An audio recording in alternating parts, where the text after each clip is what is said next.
주님께서 여러분과 함께 요한이 전한 거룩한 복음입니다. 8장 51절에서 59절까지입니다. 그때 예수님께서 유다인들에게 말씀하셨다. 내가 진실로 진실로 너희에게 말한다. 내 말을 지키는 이는 영원히 죽음을 보지 않을 것이다. 유다인들이 예수님께 말하였다. 이제 우리는 당신이 마귀 들렸다는 것을 알았소. 아브라함도 죽고 예언자들도 그러하였는데 당신은 내 말을 지키는 이는 영원히 죽음을 맛보지 않을 것이다 하고 말하고 있어. 우리 조상 아브라함도 죽었는데 당신이 그분보다 훌륭하다는 말이요. 예언자들도 죽었어. 그런데 당신은 누구로 자처하는 것이요? 예수님께서 대답하셨다. 내가 나 자신을 영광스럽게 한다면 나의 영광은 아무것도 아니다. 나를 영광스럽게 하시는 분은 내 아버지시다. 너희가 그분은 우리의 하느님이시다 하고 말하는 바로 그분이시다. 너희는 그분을 알지 못하지만 나는 그분을 안다. 내가 그분을 알지 못한다고 말하면 나도 너희와 같은 거짓말쟁이가 될 것이다. 그러나 나는 그분을 알고 또 그분의 말씀을 지킨다. 너희 조상 아브라함은 나의 날을 보리라고 즐거워하였다. 그리고 그것을 보고 기뻐하였다. 유다인들이 예수님께 말하였다. 당신은 아직 50살도 되지 않았는데 아브라함을 보았다는 말이요. 예수님께서 그들에게 이르셨다. 내가 진실로 진실로 너희에게 말한다. 나는 아브라함이 태어나기 전부터 있었다. 그러자 그들은 돌을 들어 예수님께 던지려고 하였다. 그러나 예수님께서는 몸을 숨겨 성전 밖으로 나가셨다. 주님의 말씀입니다. 전미수님, 주님의 이름으로 평화를 빕니다. 사순오주 목요일 말씀을 전하고 있습니다. 여러분들 봄이 되면은 바람이 많이 불지요. 언젠가 제가 한번 얘기 드렸는데 봄이 되면은 바람이 많이 불어야만 됩니다. 그 이유는 바람이 불어서 나무 가지를 줄기를 흔들면은 그 진동이 뿌리까지 내려가죠. 그러면 그 뿌리는 그 진동을 느껴서 모세관 현상으로 그 땅 밑에 있는 수분을 이제 빨아들이기 시작합니다. 그래서 뿌리를 깨우기 위해서 봄에는 바람이 부는 겁니다. 참 신비하고 오묘하지요. 인간들의 잘못으로 온난화가 가속화가 되면서 지구가 더워지고 있죠. 그래서 사계절이 뚜렷했던 우리나라도 봄이 순식간에 지나가 버리고 여름이 오고 또 가을이 또 순식간에 지나가고 또 겨울이 길어집니다. 그래서 봄에 피는 그 나무, 꽃나무들은 하여튼 빨리 피어야 되기 때문에 그래야 열매를 맺겠죠. 빨리 피우고는 싶은데 또 일교차가 심하다 보니까 밤에는 또 춥습니다. 우리 사제관 그 앞에 넓은 뜰에도 벚꽃나무, 또 왕벚꽃나무, 사과나무, 또 하여튼 이름도 모르는 굉장히 많은 그 꽃들이 있습니다. 그 전 주인이 그래도 아무튼 상당히 많은 꽃나무들을 심어 놨던 것 같습니다. 근데 여기는 또 밤이 되면은 거의 뭐 1도, 0도까지 아직은 떨어지기 때문에 이렇게 꽃망울만 다들 맺고 있지 아직 꽃을 피우지를 못하고 있습니다. 저는 작년 6월에 이곳에 왔기 때문에 봄을 못 봤죠. 근데 올 봄을 이렇게 쭉 보면서 죽은 나무처럼 보였던 그 사제관 앞에 있는 그 많은 나무들이 순이 나오고 또 꽃망울이 맺는 걸 보면서 또 어떤 벚꽃은 덩굴이 칭칭 감겨 있는데도 불구하고 또 아름다운 꽃을 또 피워내는 걸 봤습니다. 지난 일요일 날 형제들과 같이 그 벚나무 몸에 뿌리를 내리고 있는, 그래서 아무튼 그 양분을 쪽쪽 빨아먹고 있는 그 덩굴을 아주 뿌리째 벚꽃의 몸에서 떼어내는 작업을 했습니다. 얼마나 시원하겠습니까? 그 벚꽃도 그 수십 년 동안 자기 몸에다가 뿌리를 내려서 양분을 다 뺏어 먹으니까. 아무튼 뭐 정원 공사를 시작하더라도 가능한 한 현재 있는 뭐 꽃나무들은 그대로 다 살릴 생각입니다. 아마 다음 주부터는 아마 이제 뭐 토목 공사가 시작이 될 거라고 생각이 됩니다. 그건 그렇고요. 오늘 요한복음 5장 8장 51절에서 59절까지의 말씀은 뭐 요한복음 자체가 쉬운 복음이 아닙니다. 이해하기가 참 어렵습니다. 왜냐하면은 요한복음 사가는 특별히 예수님의 그 신성을 강조하기 위해서 요한복음을 쓰셨죠. 그래서 그때 당시에 요한 사도가 살아있을 당시에 그 소위 이단 영지주의를 그노시스라고 그러죠. 그 영지주의를 거스리며 영지주의와 이제 싸우기 위해서 예수님의 그 신성을 강조한 복음이다 보니까 굉장히 문체라든지 그 내용이 아주 굉장히 잘 알아들을 수 없는 신학적인 그런 개념들이 참 많습니다.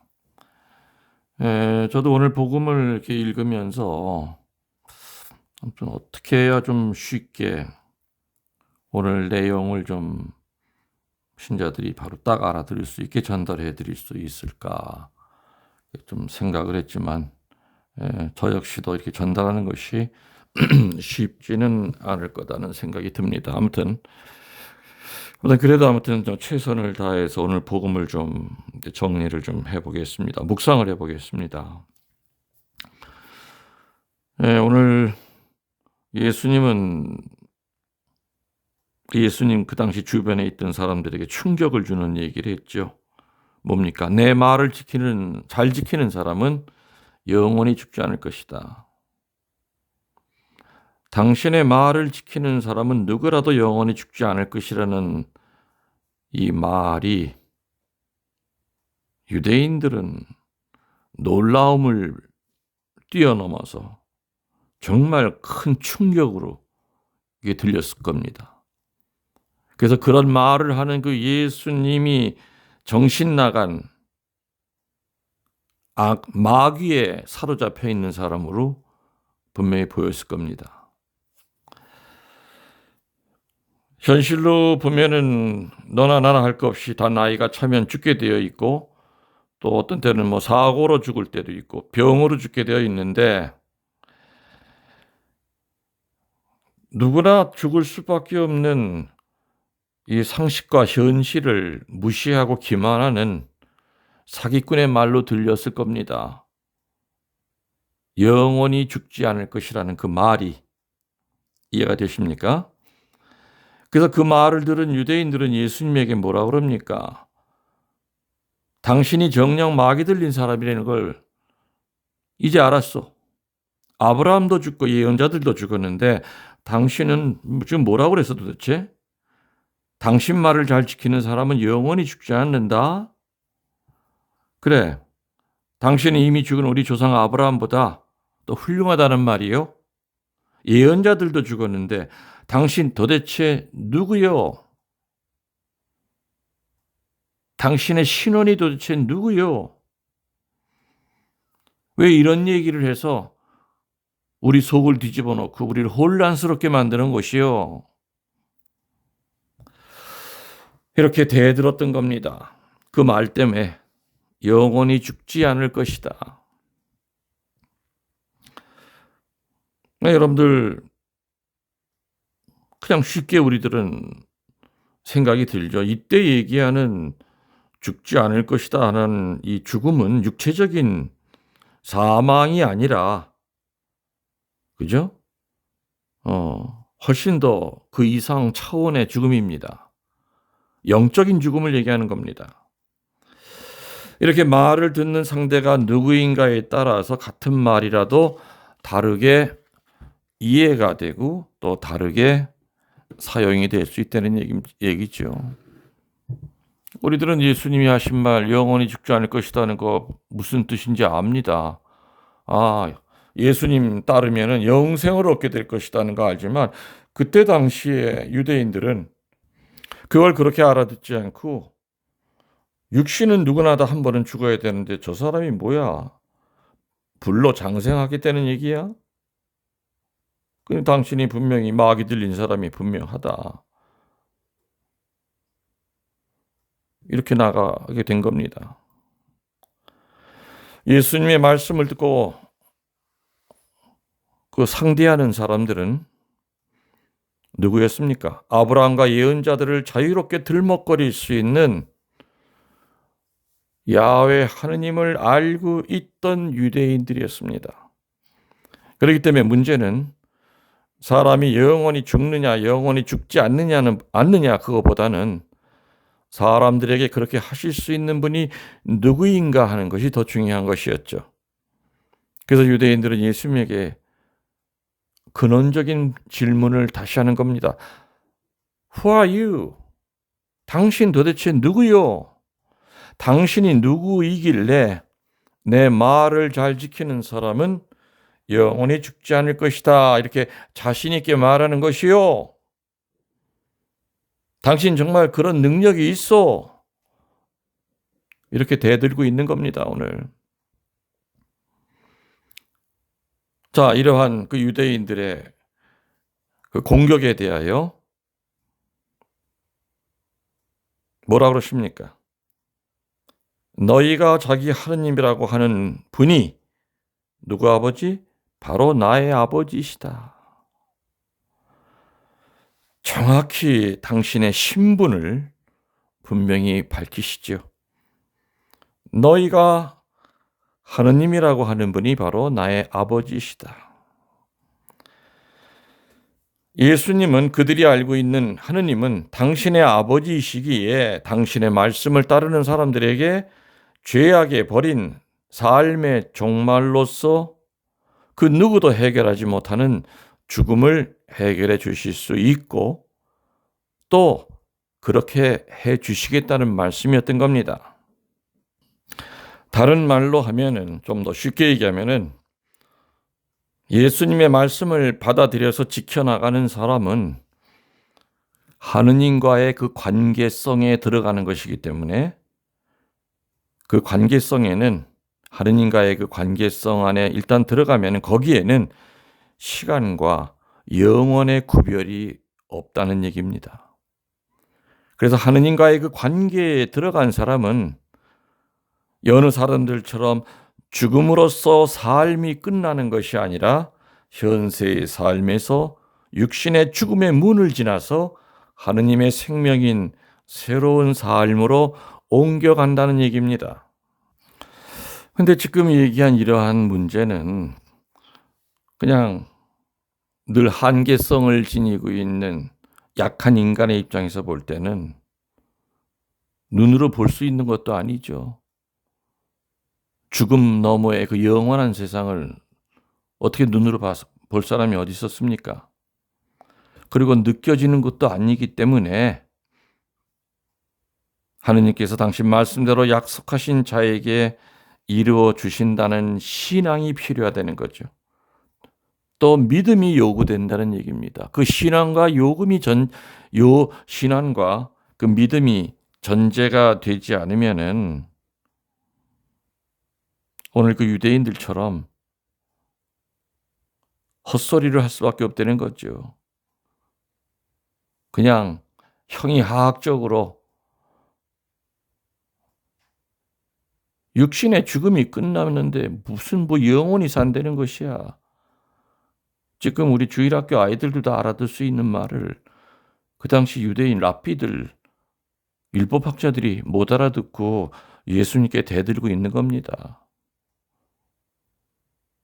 당신 누구요? 당신 영원히 죽지 않는다 그 얘기야? 당신 말 따르면 나도 영원히 안 죽을 수 있어? 그거는 썩어 없어질 몸뚱아리에 대한 죽음을 얘기하는 게 아니었죠, 예수님이. 자, 이렇게 아브라함의 그 예시, 아브라함이 봤다고 하는, 아브라함이 미리 얘기했던 그 메시아가 바로 나라고 하는 이 예수님의 이야기를 듣고 유대인들의 반응은 어땠습니까?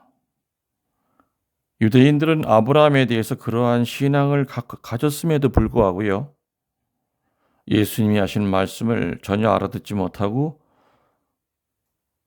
또 동문서답합니다.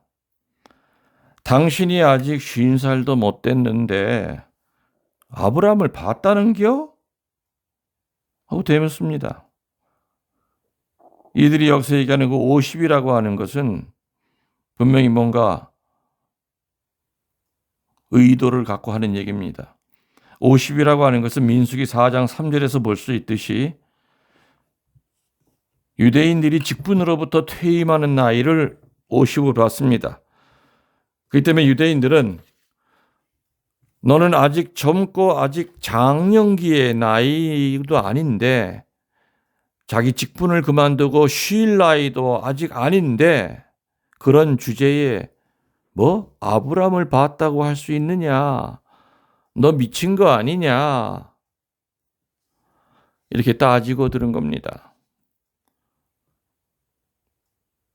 여기서 예수님은 참 놀라운 말씀을 하셨죠. 정말 잘 들어두어라. 나는 아브라함이 태어나기 전부터 있었다. 예수님은 여기서 본인은 시간의 구애됨이 없이 존재하셨다는 당신의 신적 본성을 정확히 밝히셨습니다. 아브라함이 태어나기 전부터 있었다. 더 이상 예수님의 신성을 정확히 표현할 수 있는 말은 없을 겁니다. 물론 성경에서 보면은 베들레헴에서 나셨다고 기록되어 있지만 이것은 육신을 취하신 예수님의 탄생을 얘기하는 것이죠.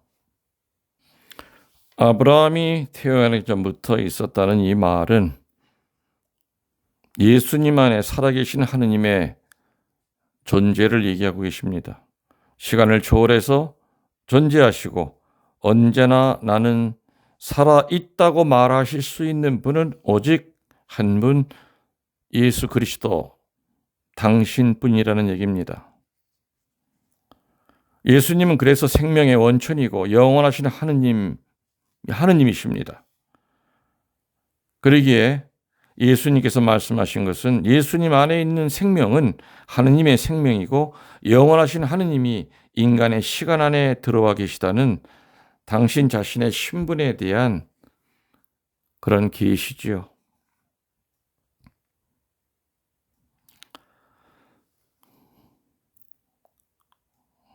제가 해설을 하면서도 우리 교우분들이 오늘 강론을 글쎄 몇 프로나 이해를 하실까 하는 좀 걱정도 하긴 합니다.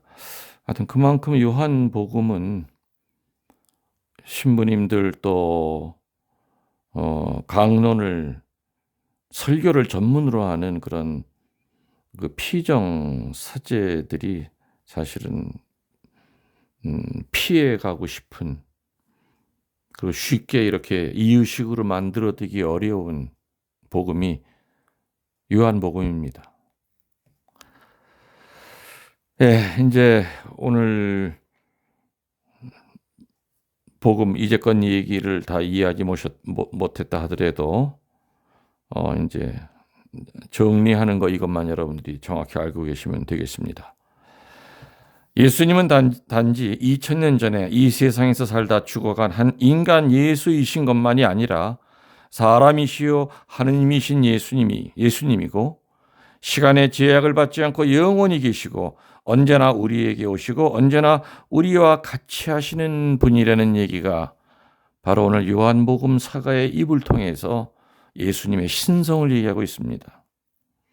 우리를 죄로 인한 죽음으로부터 해방시켜 주시고 우리를 당신의 영원한 영광의 나라에 초대하시고 당신 말씀을 받아들여 믿음으로 지켜나가는 이들을 영원한 삶으로 인도하시는 분이라는 얘기를 요한복음 사가는 예수님의 입을 빌려 강조하고 있습니다.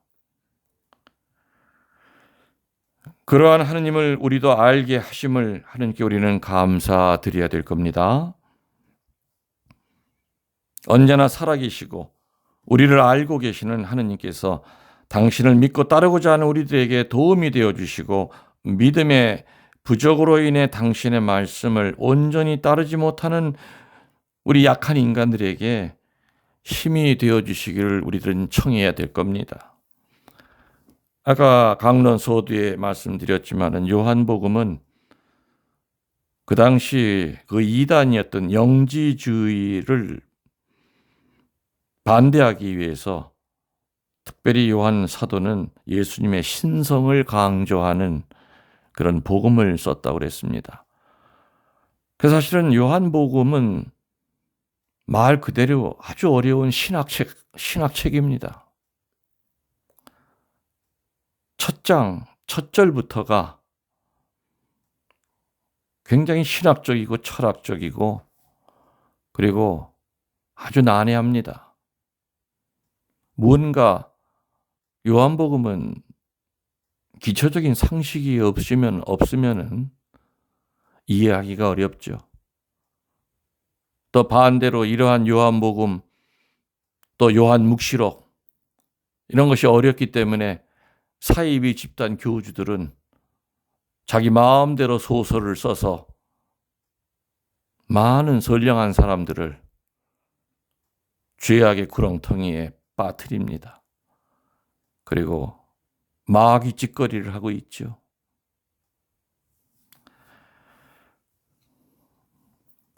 예수님의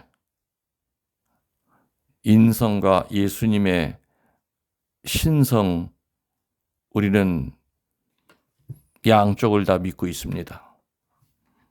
예수님은 밥을 안 먹고 사신 분이 아니고, 예수님은 화장실을 안 가신 분이 아니고, 예수님은 그냥 공중에 늘 공중부양을 해서 하늘로 떠다녔던 그런 분도 아니고, 우리와 똑같은 희로애락을 느끼셨던 인성을 갖고 계셨던 분이면서 동시에 그 인성보다 훨씬 더 큰 하느님과 똑같은 신성을 갖고 계셨던 분이라는 거, 아주 우리 교리의 가장 밑바닥에 있는 추추돌입니다. 그래서 우리는 그러한 예수님을 믿고 있는 겁니다. 그래서 어리석은 유대인들처럼 예수님이 하신 말씀에 꼬투리를 잡고 말도 안 되는 얘기로 예수님께 트집 잡는 그런 어리석은 사람이 절대 돼서는 안 될 겁니다. 여러분들 사랑합니다. 오늘 강론은 여러분들 좀 특별히 부탁합니다. 좀 몇 번 좀 들으시면 좋겠습니다. 그리고 오늘 내가 하는 강론 중에 중요한 뭐 단어들 같은 거, 이해가 안 되는 단어들 같은 거 있으면은 이렇게 좀 미리 좀 적어 놓으시면서 하나하나를 좀 연결시켜 나가시면은 좀 이해하시기가 빠를 겁니다. 아무튼 오늘 강론의 제일 중요한 포인트는 좀 전에 맨 막바지에 요약을 해서 설명을 드렸습니다. 전능하신 천주 성부와 성자와 성령께서는 이 말씀을 듣는 모든 이들에게 말씀의 지혜를 주셔서 하느님의 말씀을 잘 알아듣고 잘 분별하고 열매를 맺게 하소서. 우리 주 그리스도를 통하여 비나이다. 아멘.